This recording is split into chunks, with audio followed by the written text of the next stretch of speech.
விஜய் தான் குழந்தை காவேரிய ஸ்கூலுக்கு அழகா ரெடி பண்ணி கூட்டிட்டு போறாரு. பிரின்சிபால் வந்து கொஸ்டின்ஸ்லாம் கேட்பாருங்க. அழகா ஸ்டோரி டெல்லிங், ரைம்ஸ் எல்லாமே சொல்லணும். சரியா டாடி என்ன சொல்லிக் குடுத்தனோ அதெல்லாம் சொல்லணும்னு சொல்றாரு.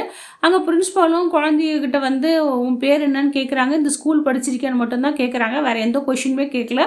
நீங்க அப்பாயின்ட்மெண்ட் ஆயிட்டீங்க சார். செலக்ட் ஆயிடுச்சு. ஸ்கூல் ஃபீஸ் கட்டி இன்னைக்கே ஜாயின் பண்ணிடுங்க. குழந்தைய சேர்த்துருங்கன்னு சொல்றாங்க. குழந்தை காவேரி வந்து ரொம்ப சேட் ஆயிடுறா. ஏமா அப்படி இருக்க அப்படின்னு ஒன்னே ஸ்கூல் பிடிக்கலையா? அதெல்லாம் பிடிச்சிருக்கு. நான் வந்து நீங்க ஸ்டோரி, ரைம்ஸ் எல்லாமே எனக்கு தெரிஞ்ச விஷயம்லாம் கேட்பேன்னு நினைச்சீங்க. எதுவுமே கேட்கலையேன்றாங்க. நிஜமும் பாராட்டுறாங்க. என்ன சார் கிண்டர் கார்டன் குழந்தைகிட்ட போய் நாங்க என்ன கேட்போம்? அதெல்லாம் ஒண்ணும் இல்ல சார். யூகேஜி தானே சேர்க்க வரீங்கன்னு சொல்றாங்க.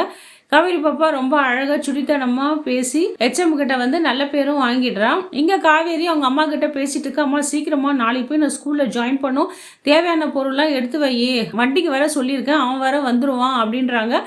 கங்காவும் கால் பண்ணி நடந்த விஷயம்லாம் கேள்விப்பட்டேன்டி, கங்காட்சி உனக்கு ஏதோ வேலை கிடைச்சிச்சாமே, நீ அம்மா காஞ்சிபுரம் போறதா யமுனா சொன்னா அப்படின்ன உடனே வாழ்த்துக்கள் சொல்றான். சரி நீயும் பத்திரமா இரு, ஒரு நாள் வாங்கன்னு சொல்றாங்க. அதெல்லாம் வரேன்டி, நீ உடம்பு பார்த்துக்கோ. வண்டிக்காரர் என்ன பண்ணுவாரு, யாருக்கோ கால் பண்ணி என்ன விஜய்ன்னு கேட்டுறாரு. இந்த பேர் கேட்ட உடனே விஜய் விஜய்ன்னு 2 3 தடவை கேட்ட உடனே நம்ம காவேரிக்கு ஒரே ஷாக் ஆகி அப்படியே நிற்கிறாங்க.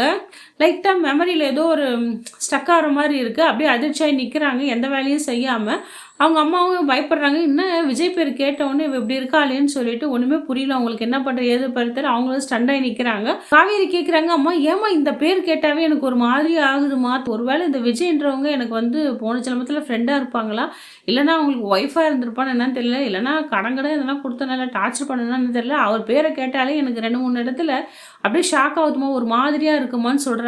விஜயோட தாத்தாவும் என்ன பண்றாரு, தான் ஒய்ஃபு கிட்ட எனக்கு மனசாட்சி கொண்டுட்டு நம்ம வாழ்ந்துட்டு இருக்கோம், பாவம் என் பேரன் வந்து எவ்வளவு கஷ்டப்பட்டுட்டு இருக்கான் பாரு, நீ நானும் சொன்ன பொய்யால அவன் லைஃபே இப்படி ஆகி போச்சு, தான் குழந்தை அம்மா இல்லாம இருக்கா, இந்த விஷயத்த நான் எப்படி சொல்றது, காவேரி உயிரோடு இருக்கிறது அந்த விஷயத்த நம்ம சொல்லியிருக்கோம், நம்ம 2 பேரும் தப்பு பண்ணிட்டோமா, இந்த பாவத்தை நம்ம எங்க தொலைக்க போறோம்னு சொல்லிட்டு ரொம்ப ஃபீல் பண்ணி பேசிட்டு இருக்காரு விஜயோட தாத்தாவும்.